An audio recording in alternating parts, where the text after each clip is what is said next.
Salve, de boa. Vamos ver se tá ficando bom esse trabalho. Vou jogar um pouquinho pra cá, certo.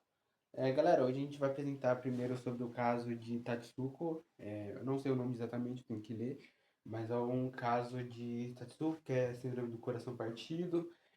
Vamos lá.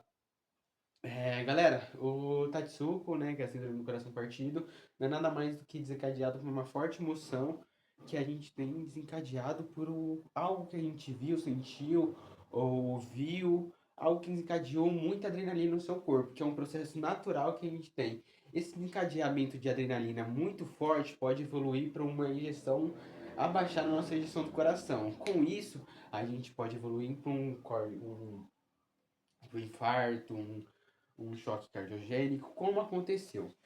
Vamos lá, galera. Primeiro, a Camila tem 52 anos, não tem doenças de base, ela não é tabagista, não fuma, somente colesterol alto, tá? Devido a ela estar dentro de casa, tranquila, recebeu um telefonema e ela recebeu uma notícia que deu um abalo nela muito forte.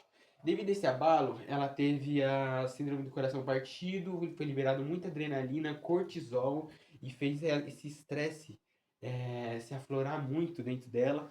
Com esse estresse, ela evoluiu para um choque cardiogênico que logo evoluiu para um infarto agudo do miocárdio. Quando ela evoluiu para isso, ela foi rapidamente, né, socorrida, foi levada ao pronto-socorro e tudo, e a gente teve que administrar algumas drogas vasoativas nela. Mas a gente pensa, como que a Camila, com drogas vasoativas, se ela já teve um desencadeamento muito grande de adrenalina, mas aí que entra o porquê. A gente se encontra em uma corda bamba entre salvar a vida da paciente e não fazer nada. Então, o único meio que a gente vai ter fazer administração de drogas vasoativas, como noradrenalina, dobutamina, dormonide ou midazolam, nome mais profundamente conhecido, e fentanil, se eu não me engano. Isso. Que o fentanil e o midazolam vai sedar e fazer analgesia. A dobuta vai fazer o coração dela bater ainda mais rápido, pois ela teve uma injeção de 35, foi para 28. E isso é muito preocupante, porque os nossos órgãos não conseguem trabalhar muito devidamente. Imagine que o seguinte, a gente tem um sistema todo aqui de sangue. Quando falta esse sangue no nosso corpo, não chega nem sangue e nem oxigênio. Faltando oxigênio, nossos órgãos não conseguem fazer a nossa função principal, que seria o quê? Como o rim, filtrar, o fígado, órgãos nobres, tudo. E se falta sangue, a gente não consegue. Então a gente já entra com a nora para fazer vasoconstrição nesse vaso sanguíneo. Fazendo vasoconstrição, a pressão vai ficar um pouco maior e a gente vai conseguir levar PA. E a gente entra também com dobuta, porque vai fazer esse coração bater mais, porque a força de ejeção desse coração desceu bruscamente para 28. E vale lembrar também que. Calma, calma. Vale lembrar também que o exame dela de troponina deu 45,2. Com isso, foi identificado o IAM. E ela fez ECG e tudo. Aliás, a função ventricular dela, do lado esquerdo, foi identificado no ECG pelo VM1A2, pela V1 e V2, que foi identificado no ECG.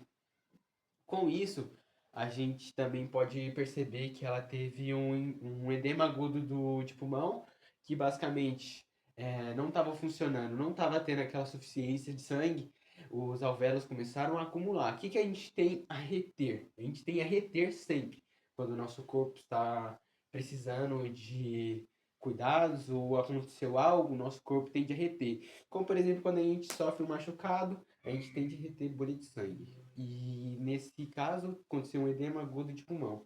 Quando aconteceu esse edema agudo de pulmão, o pulmão dela perdeu a força de respirar sozinho e devidamente. Com isso, a gente teve que entrar com o VM, que é ventilação mecânica e intubação orotraqueal.